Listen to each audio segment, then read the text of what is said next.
ತಂದೆ ಇದ್ದ ವಚನಗಳನ್ನು ಆಲಿಸುತ್ತಾ, ಗಿಳಿಯಂತೆ ಚೀರಾಡುತ್ತಾ, ಸಂಬಂಧಿಕರ ಪ್ರೀತಿಯನ್ನು ಸ್ವೀಕರಿಸುತ್ತಾ ಕಾಲ ಕಳೆಯುವ ಈ ಮೈ ಮರೆಯುವ ಮುಸ್ಸಂಜೆಯಲ್ಲಿ ಆಸೀನರಾದಂಥ ಮಾನ್ಯ ಪ್ರಾಂಶುಪಾಲರೇ, ಗುರು ವೃಂದವೇ ಹಾಗೂ ನನ್ನ ಗೆಳತಿಯರೇ, ಎಲ್ಲರಿಗೂ ಶುಭ ಸಾಯಂಕಾಲ.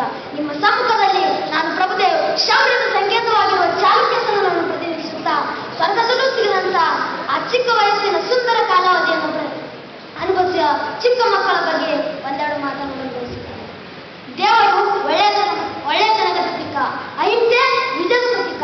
ಹಾಗೆ ಚಿಕ್ಕ ಮಕ್ಕಳು ಮುಗ್ಧತೆಯ ಸಂಕೇತವಾಗಿರುತ್ತಾರೆ. ಅವರನ್ನು ಯಾರು ಬೇಕಾದರೂ ಬರಹ ಮಾಡಬಹುದು, ಏಕೆಂದರೆ ಅವರಿಗೆ ಪ್ರಪಂಚ ಜ್ಞಾನ ಇರುವುದಿಲ್ಲ. ಸುಳ್ಳು, ಮೋಸ, ವಂಚನೆಗಳಿಂದ ಮುಕ್ತವಾದ ನಿಷ್ಕಲ್ಮಶ ಮನಸ್ಸು ಅವರದು. ಅವರ ಪ್ರಪಂಚ ಅಸ್ತಿತ್ವದ ಪ್ರಪಂಚಕ್ಕಿಂತ ಭಿನ್ನವಾಗಿರುತ್ತದೆ. ಅವರಿಗೆ ಇಡೀ ಜಗತ್ತು ತುಂಬಾ ಒಳ್ಳೆಯದು ಎಂಬ ಭಾವನೆ ಇರುತ್ತದೆ. ಅದೇ ಭಾವನೆ ನಮ್ಮೆಲ್ಲರಲ್ಲಿ ಬಂದರೆ ಈ ಭೂಮಿಯ ಮೇಲೆ ಜಗಳ ಎಂಬುದೇ ಇರುವುದಿಲ್ಲ. ಚಿಕ್ಕ ಮಕ್ಕಳ ಮನಸ್ಸು ಬಿಳಿ ಹಾಳೆಯಂತೆ ಶುದ್ಧವಾಗಿರುತ್ತದೆ. ಅವರ ಮುಂದಿನ ಭವಿಷ್ಯದ ಮೇಲೆ ಈ ಕಾಲಾವಧಿ ಬಹಳ ಪರಿಣಾಮ ಬೀರುತ್ತದೆ. ಬೆಳೆಯುವ ಸಿರಿ ಮೊಳಕೆಯಲ್ಲಿ, ಗಿಡವಾಗಿ ಬಗ್ಗದು ಮರವಾಗಿ ಬಗ್ಗಿದೆ ಎಂಬ ಗಾದೆಗಳು ಒಂದೇ ಸಾರುತ್ತವೆ. ನೀವು ಉದಾಹರಣೆಗಾಗಿ ಛತ್ರಪತಿ ಶಿವಾಜಿಯನ್ನು ತೆಗೆದುಕೊಳ್ಳಿ. ಛತ್ರಪತಿ ಶಿವಾಜಿಯು ಚಿಕ್ಕವನಿರುವಾಗ ಅವರ ತಾಯಿ ಹೇಳಿದ ವೀರರ ಕಥೆಗಳಿಂದ ಸ್ಫೂರ್ತಿ ಹೊಂದಿ ಪರಾಕ್ರಮ ಚಕ್ರವರ್ತಿಯಾದನು.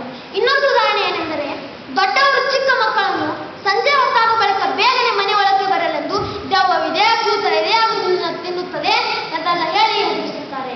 ಇದರಿಂದ ಅವರು ಮುಂದೆ ದೊಡ್ಡವರಾದ ಬಳಿಕ ಭೂತ ಪ್ರೇತಗಳಿಲ್ಲ ಎಂಬ ಸತ್ಯವನ್ನು ಅರಿಯಲು ಕಷ್ಟಕರವಾಗುತ್ತದೆ.